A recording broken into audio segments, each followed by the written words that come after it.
And hello, YouTube, and welcome back to another episode of the Zone TV Movie Entertainment with me, your host, Jonathan, once again bringing you my thoughts and review for tonight's episode of Star Wars' Ashoka Season 1, Episode 1 and 2. Now, I'm going to preface this saying, if you have not seen this episode yet, what are you waiting for? Go watch Ashoka right now, because technically this is Rebels Season 5. So you've been warned, because I'm going to do spoilers here. So I'm doing both reviews right here, 1 and 2, right off the bat, because honestly, it's 2 episodes, which was awesome. First of all, gotta say, welcome back, Star Wars.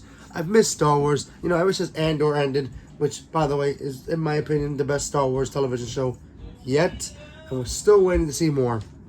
Now, when we got whispers about this Ahsoka show, we weren't sure exactly what exactly is it. Is it going to take place, before Mandalorian, after Mandalorian, in between, all that? We have no idea. Well, now we know. This takes place literally decades or maybe years after the events of Rebels, during the time period of Boba Fett and Mandalorian, because apparently they're all going to culminate later at the end to fight a big evil, which will be Grand Admiral Thrawn, played by Matt Mikkelsen's brother, Liam Mikkelsen. I butchered his name. Apologize. He's great too. He's not as well known as his brother, but he is the voice of Thrawn. He is playing him live action, and I can't wait to see him as Thrawn. It's going to be great. Now, when we first see the first 2 episodes here, what exactly is the story about? Well, in this, we get to see Ahsoka. She's looking for something. She's looking for something that pretty much, could tell her the location of where Grand Admiral Thrawn is, so she can finally take him out.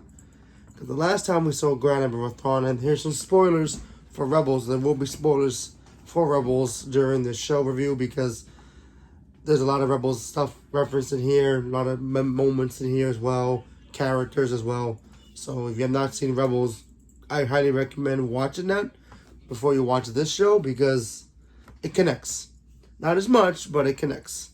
So, the last time we saw Grand Admiral Thrawn, he was the big bad of Season 4. Him and Ezra had a big fight at the end, and him and Ezra disappeared. Ezra Bridger was the young apprentice to Kanan, who was the last Jedi who survived the Order 66, besides Ahsoka. Trained him, became a Jedi himself, fought Vader, all that good stuff. Then they fought Thrawn. Him and Thrawn disappeared somewhere into hyperspace. Not really sure. There were some whales involved. Not exactly sure where they went, but apparently there's a map to Thrawn's location, and the remaining remnants of the Empire, who still worship the Empire, who will do anything for it to bring the Empire back into power. They want to find Grand Admiral Thrawn, and they're led by the late great Ray Stevenson, who literally passed away this year. R.I.P. to him.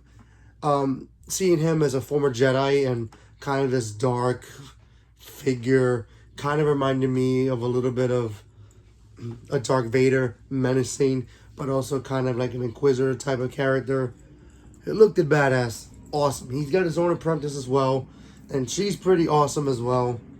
Both have red lightsabers. The color in the lightsabers in here are very little bit lighter than usually, kind of mixture of orange, but it's really red, but still.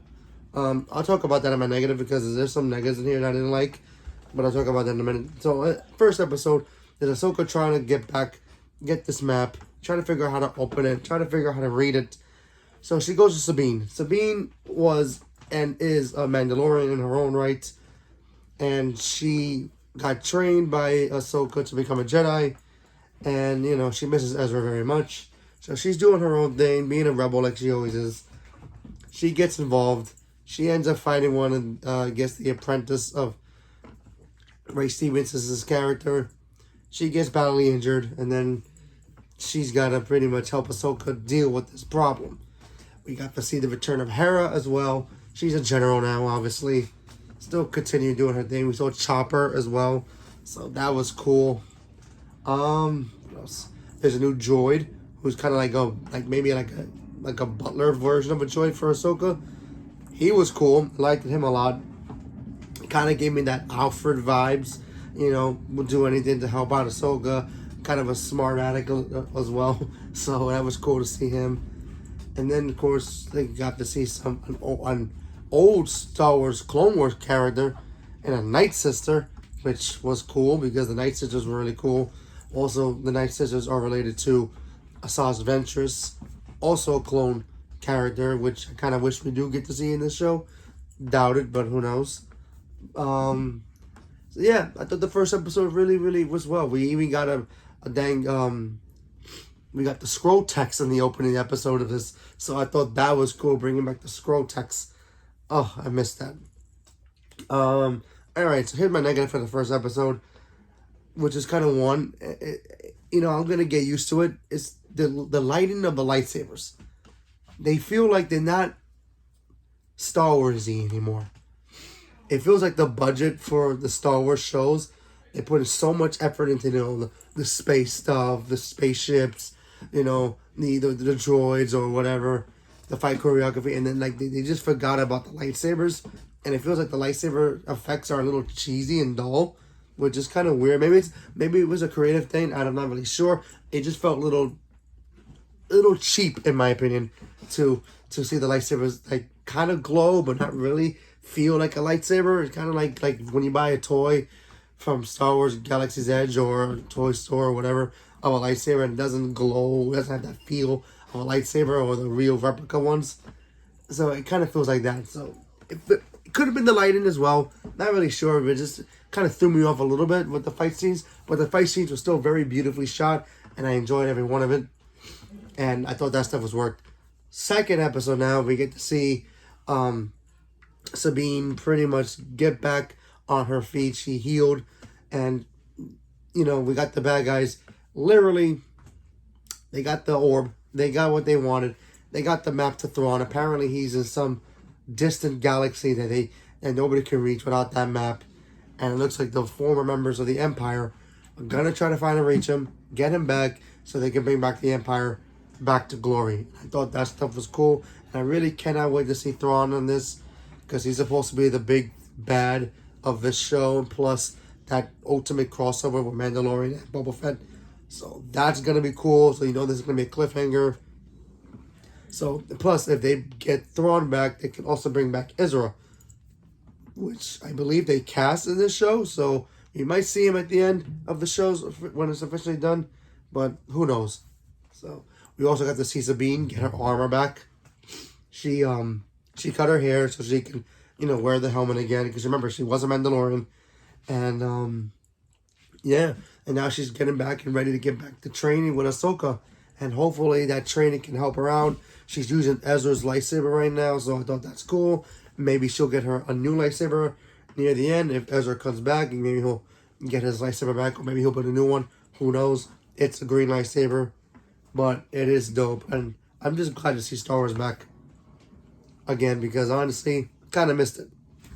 With Marvel doing its thing, and then sometimes not being as good as it could be. And it's nice to try to get some Star Wars back, especially the fact that we're not getting another Mandalorian until next year or near the end of next year, depending on how long this strike goes on. Support the actors because they need it, and the writers as well. But yeah, listen, I'm glad it's back. I think Rosie O'Dawson as Ahsoka is incredible. I like the actress who plays Sabine. I think she looks great. Mary Elizabeth Winston plays Hera. Always good to see Chopper again, and I can't wait to see Ezra and Grand Admiral Thrawn in this show.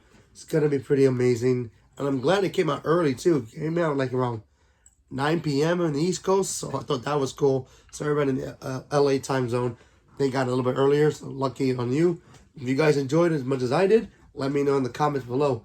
And yeah, stay tuned for more and let me know what you guys thought about it. And have a good night.